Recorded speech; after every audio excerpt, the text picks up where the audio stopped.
The Book of Habakkuk. Habakkuk 1. The burden which the prophet Habakkuk saw. The prophet's question. O Lord, how long shall I cry, and you will not hear? Even cry out to you, violence, and you will not save. Why do you show me iniquity, and cause me to see trouble? For plundering and violence are before me. There is strife and contention arises. Therefore the law is powerless, and justice never goes forth. For the wicked surround the righteous. Therefore perverse judgment proceeds. The Lord's reply. Look among the nations and watch. Be utterly astounded. For I will work a work in your days, which you would not believe, though it were told to you. For indeed I am raising up the Chaldeans, a bitter and hasty nation, which marches through the breadth of the earth, to possess dwelling places that are not theirs. They are terrible and dreadful. Their judgment and their dignity proceed from themselves. Their horses also are swifter than leopards, and more fierce than evening wolves. Their chargers charge ahead. Their cavalry comes from afar. They fly as the eagle that hastens to eat. They all come for violence. Their faces are set like the east wind. They gather captives like sand. They scoff at kings, and princes are scorned by them. They deride every stronghold, for they heap up earthen mounds and seize it. Then his mind changes and he transgresses. He commits offense, ascribing this power to his God. The prophet's second question. Are you not from everlasting, O Lord my God, my Holy One? We shall not die. O Lord, you have appointed them for judgment. O Rock, you have marked them for correction. You are of purer eyes than to behold evil, and cannot look on wickedness. Why do you look on those who deal treacherously, and hold your tongue when the wicked devours a person more righteous than he? Why do you make men like fish of the sea, like creeping things that have no ruler over them? They take up all of them with a hook. They catch them in their net, and gather them in their dragnet. Therefore they rejoice and are glad. Therefore they sacrifice to their net, and burn incense to their dragnet, because by them their share is sumptuous and their food plentiful. Shall they therefore empty their net, and continue to slay nations without pity? Habakkuk 2. I will stand my watch and set myself on the rampart, and watch to see what he will say to me, and what I will answer when I am corrected. The just live by faith. Then the Lord answered me and said, Write the vision and make it plain on tablets, that he may run who reads it. For the vision is yet for an appointed time, but at the end it will speak, and it will not lie. Though it tarries, wait for it, because it will surely come. It will not tarry. Behold the proud. His soul is not upright in him, but the just shall live by his faith. Woe to the wicked. Indeed, because he transgresses by wine, he is a proud man, and he does not stay at home. Because he enlarges his desire as hell, and he is like death and cannot be satisfied. He gathers to himself all nations and heaps up for himself all peoples. Will not all these take up a proverb against him, and a taunting riddle against him, and say, Woe to him who increases. What is not his? How long? And to him who loads himself with many pledges? Will not your creditors rise up suddenly?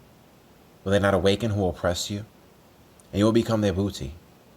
Because you have plundered many nations, and all the remnant of the people shall plunder you, because of men's blood, and the violence of the land and the city, and of all who dwell in it. Woe to him who covets evil gain for his house, that he may set his nest on high, that he may be delivered from the power of disaster. You give shameful counsel to your house, cutting off many peoples, and sin against your soul. For the stone will cry out from the wall, and the beam from the timbers will answer it. Woe to him who builds a town with bloodshed, who establishes a city by iniquity. Behold, is it not of the Lord of hosts that the peoples labor to feed the fire, and nations weary themselves in vain? For the earth will be filled with the knowledge of the glory of the Lord, as the waters cover the sea. Woe to him who gives drink to his neighbor, pressing him to your bottle, even to make him drunk, that you may look on his nakedness. You are filled with shame instead of glory. You also drink and be exposed as uncircumcised. The cup of the Lord's right hand will be turned against you, and utter shame will be on your glory. For the violence done to Lebanon will cover you, and the plunder of beasts which made them afraid, because of men's blood, and the violence of the land and the city, and of all who dwell in it. What profit is the image, that its maker should carve it, the molded image, a teacher of lies, that the maker of its mold should trust in it, to make mute idols? Woe to him who says to wood, awake, to silent stone, arise, it shall teach. Behold, it is overlaid with gold and silver, yet in it there is no breath at all. But the Lord is in his holy temple. Let all the earth keep silence before him. Habakkuk 3. The prophet's prayer. A prayer of Habakkuk the prophet on Shai-Gionoth. O Lord, I have heard your speech and was afraid. O Lord, revive your work in the midst of the years. In the midst of the years make it known. In wrath remember mercy. God came from Teman, the Holy One from Mount Paran, Selah. His glory covered the heavens, and the earth was full of his praise. His brightness was like the light. He had rays flashing from his hand, and there his power was hidden. Before him went pestilence, and fever followed at his feet. He stood and measured the earth. He looked and startled the nations, and the everlasting mountains were scattered. The perpetual hills bowed. His ways are everlasting. I saw the tents of Cushan in affliction. The curtains of the land of Midian trembled. O Lord, were you displeased with the rivers? Was your anger against the rivers? Was your wrath against the sea? That you rode on your horses, your chariots of salvation? Your bow was made quite ready. Oaths were sworn over your arrows. Selah. You divided the earth with rivers. The mountains saw you and trembled. The overflowing of the water passed by. The deep uttered its voice and lifted its hands on high. The sun and moon stood still in their habitation. At the light of your arrows they went, at the shining of your glittering spear.